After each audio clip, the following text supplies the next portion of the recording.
Since starting full-time van life a couple months ago now, we've been closely monitoring basically all of our spending, and in doing so we've made some observations about our spending habits since moving into this ambulance. So today we're going to share some of those observations that we've made and kind of just talk about the differences between our expenses living in an apartment versus living in a van. The purpose of this video is basically to try and help you if you're considering van life, and to just kind of give you a rundown on what we do sort of spend, and where we're saving money, where we're spending more money, things that we did expect, things that we didn't expect.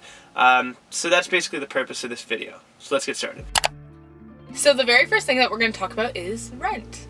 So obviously we don't pay rent, but something else that should be pointed out, and that is probably obvious, is that rent varies just based on where you live, who you are, what kind of place that you decide to live in. So these costs will vary for everybody. For example, when we were living in Vancouver, the very last place that we lived in together was $800 a month, and that was like a steal. That was super cheap for Vancouver, especially because we were living on our own without roommates at that point. In Cambodia, our rent was $350 a month, but that's not comparable to Western countries and the prices here. And then in Australia, our rent was $350 a week, which is like $1,400 a month in Australian dollars.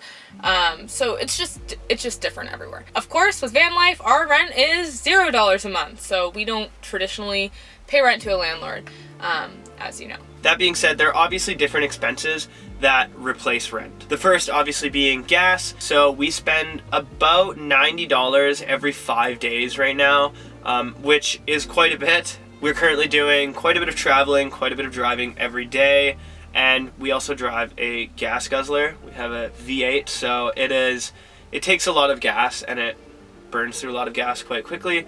But that basically equates to $540 a month, which I think is our biggest expense. Yeah, I would say that's our biggest expense. Yeah, it's definitely our biggest expense. Yeah, so essentially that's our rent. Obviously there's more that goes along with that, but that's like what I really consider to be our rent, is like that, and like I guess insurance as well. Yeah. So our insurance, we paid $800 for 6 months, which equates to $133 a month. In addition to that, our oil changes are another expense. Well, I mean, we only get them done twice a year, every 6 months, every 5,000 kilometers, which we equated to be about every 6 months. They're $130 to get those done as well, because it does take a lot of oil to fill it up. So altogether, that comes to $694 a month, which is obviously just under $700. So I would say it's a decently fair trade-off. Yeah, for rent, for rent to do $694 a month, and we get to have wherever we want as our home. Yeah, I mean, like Nick said earlier, I mean, you kind of touched on it, but we're also moving around a lot right now. So we're on the coast, we're making our way up the coast. So we're not just doing van life like in a city, which the cost for that would be way less. You wouldn't be spending like $550 a month on gas if you were just living in the city, or if you had a cheaper van, because we have a retired ambulance and it is a pig on gas. So that explains that expense, but still it's cheaper than rent in Vancouver. Yeah, and we're moving around a lot. And then while we're on the topic of transportation, we used to spend, when we were living in Vancouver, $98 a month on bus passes. So like, we didn't have a car, which some people have rent and then they also have a car. We either have been in two situations where we're paying rent, or we have a vehicle, which is this. Like, we've never had that in between where we have a house and a car or mortgage, whatever. We never had that, so it's hard for us to compare it to that. But yeah, between living in the city and having a bus pass, that's like an extra $200 a month for the two of us that we now save by living in our ambulance instead of taking the city bus around. In addition to not paying rent, we also don't have any electric bills. We have our solar panels, we run off battery power, and we don't have cable, but I mean, we never did, so yeah. Yeah, so on that note, that was kind of like our rent living situation section, and now we're going to move on to stuff that did remain the same, or has kind of remained the same, like our cable bill. We don't pay cable in a van, but we didn't pay cable at a house either. I've never bought cable, and neither has Nick, so that is just straight up out of the way. But of course, if you were moving from a house into a bus or a van, or just like living off grid, maybe you would cut that cable cost as well. And cable can be really expensive, which is why we never had it in the first place. So other expenses that have not changed since we started doing van life full time is health insurance. So health insurance actually in British Columbia, so we're Canadian, we should have said that at the beginning. Health insurance in British Columbia actually didn't used to be free. We used to have to pay a monthly MSP payment, but now we don't. So health insurance is free now in British Columbia as well. But even if we did have to pay MSP, health insurance is the same, whether we're living this way or if we're living in an apartment, it's the same. Another expense that kind of remains the same is a gym membership. So whether we are living inside of a van or inside of an apartment or inside of a house, the gym costs the same amount. So at this very moment in time, we're not paying for a gym membership, and we'll explain why in more detail a little bit later on. But basically the gist of it is that we are traveling up the coast right now where there aren't a lot of chain gyms. So there would be no sense in buying a gym membership in the town that we're staying in right now because we are going to be leaving next week. But the point is that if we were to be living in a city, the gym is going to cost the same no matter what your living situation is. The groceries have also remained the same. We don't spend any more, any less. We eat the same things. We have the same ways of cooking them, so we buy the same stuff. And we try to find the same stores. Yeah, we try to find the same stores. We try to find the more inexpensive grocery stores and all that. And we still eat the same stuff. One thing to mention, we actually don't eat out as often. We were just talking about this. I was kind of surprised. I thought moving into a van we'd probably want to eat out more. But I think when we were living in Vancouver, it was just kind of nice to be able to get out and go have food somewhere and sit down somewhere together. So we actually ate out more when we were living in an apartment. I think we were more bored. Like now we're always on the go, so we don't really have time to eat out.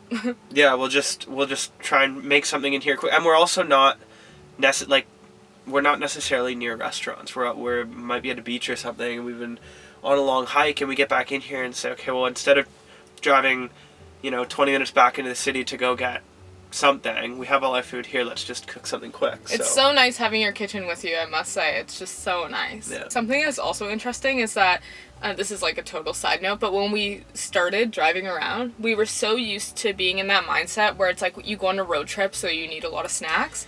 I actually had to break that habit in the first few weeks of van life to not want to have chips or whatever. Not that there's anything wrong with eating chips, but if you don't want to eat them all day. No, yeah, if you're traveling, you're traveling every single day. You don't want to just have gas, road trip and snacks. you're I'm gonna be driving for the next couple of hours. Yeah. I'd love to have something to eat and chill and whatever. So it was definitely a habit. Yeah, to mindset be broken. Yeah. shift. Yeah, for sure.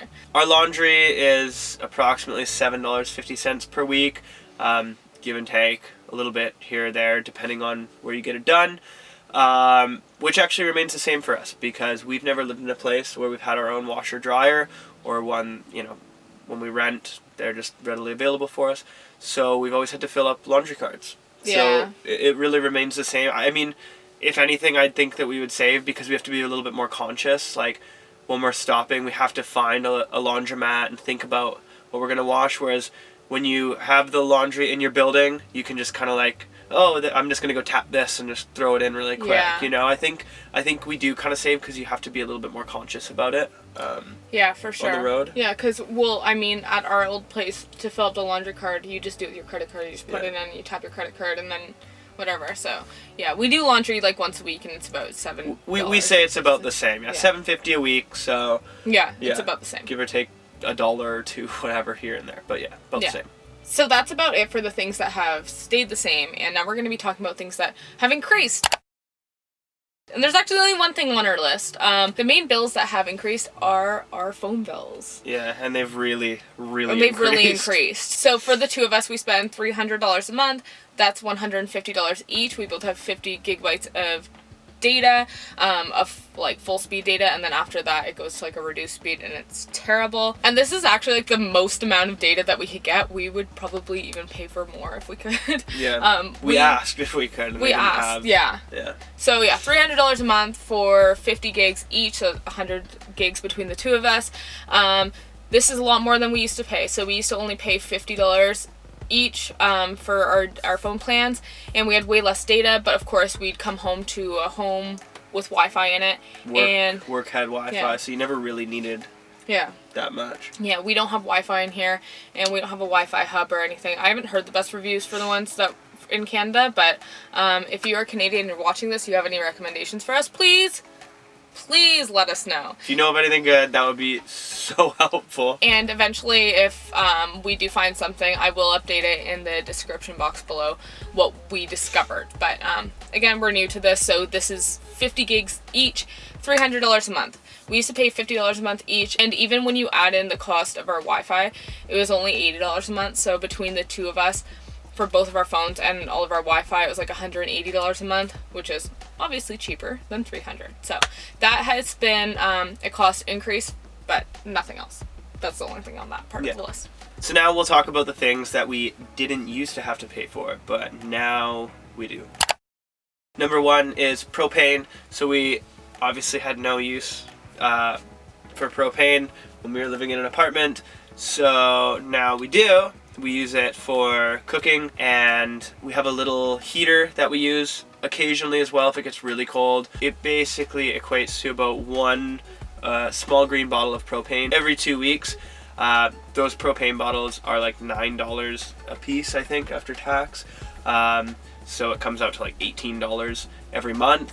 And then they have a return fee of $1.50 each, I think. So add an additional $3 on top of that, so $21 a month. And then showers are typically $1 for every 5 minutes. That seems to be the standard around, like at campgrounds or whatever, to take a hot shower. So that's about $4 for campground showers. And then because we're not paying for a gym membership right now, we do have to pay like a drop-in fee to go to gym. So that is about $6.50 for a gym use, but then we also get to use the facilities as well, and actually get a workout in too. So between those two ways of showering or getting a hot shower, that's $5 every 2 days each, so $10 every 2 days, and that's about $150 a month, which of course we didn't have to pay for before. We should have put that in our rent one because, yeah, but whatever. If we had been paying for a gym membership, especially the cheap ones like Crunch or Planet Fitness or whatever, I'm pretty sure they're like $10 a month, and that is ridiculously cheap. And if we were traveling all through Canada and going through the US or whatever, if it wasn't a global pandemic right now and we weren't just sticking to our home base and like going into the forest and staying away from society, basically if we were doing this completely differently, we would just get one of the cheaper gym memberships at a big box gym. But over where we are right now, they don't have them, so we don't have that option. So we're waiting to stay more stagnant in a specific location, and then we'll just get a membership at a local gym. So that's the plan. So that will change, but that's where it's at right now. The last thing to mention here is repairs. So we haven't had to pay for any repairs yet, thankfully, knock on wood. But we do put a little bit of money aside here and there whenever we can, whenever we have some extra money, just in case, because you never know what kind of problems you're going to run into. Most things I'd like to think that I can try and fix myself, but just in case you have to go to like a mechanic or something, and you know, they charge you an arm and a leg, so yeah, it's nice and to have that little bit of a fund sitting there. We're all about emergency funds anyway, like that's just kind of what we like to do. But yeah, a repair emergency fund is like a whole different thing than if you were to be renting a place, because when you're renting a place, the landlord will cover most repairs, although this expense would be actually probably comparable if you owned your own place, so you're paying for your own repairs on your house. So yeah, but just from our experience, that those are basically all of the things that we didn't used to have to pay for, and now we do. But because we're living a more simple lifestyle now and we don't have that much space, we have less room to, you know, shop and buy things. We buy less clothes, we buy less stuff in general. We've never been like much like big stuff people, but there are so many lifestyle adjustments that we've made that do still make this way cheaper lifestyle than our city life. So you have to keep that in mind when we're talking about all the stuff that we didn't used to pay for, now we have to pay for. There are so many things that we used to just spend money on because like we were just bored in the same spot for years at a time, and then we would just spend money. So yeah, that basically concludes it for this sit down video. Oh wait, Yeah. we're gonna just say how much we spent. I guess that's important. Yeah, we were gonna say how much we spent. So You do the calculation. Let us know in the comments. I looked at my bank statement for the month of October. We share a bank account, and we spent in the month of October $2,200 Canadian for everything. Anyways, we hope that this video was helpful to you if you're considering van life, or you just find this kind of stuff interesting. Yeah, that's what we spend, and we will update you if we find a Wi-Fi hub, and please let us know if you find one as well. Yeah. Yeah, I mean, thank you guys for watching, and we will talk to you again soon.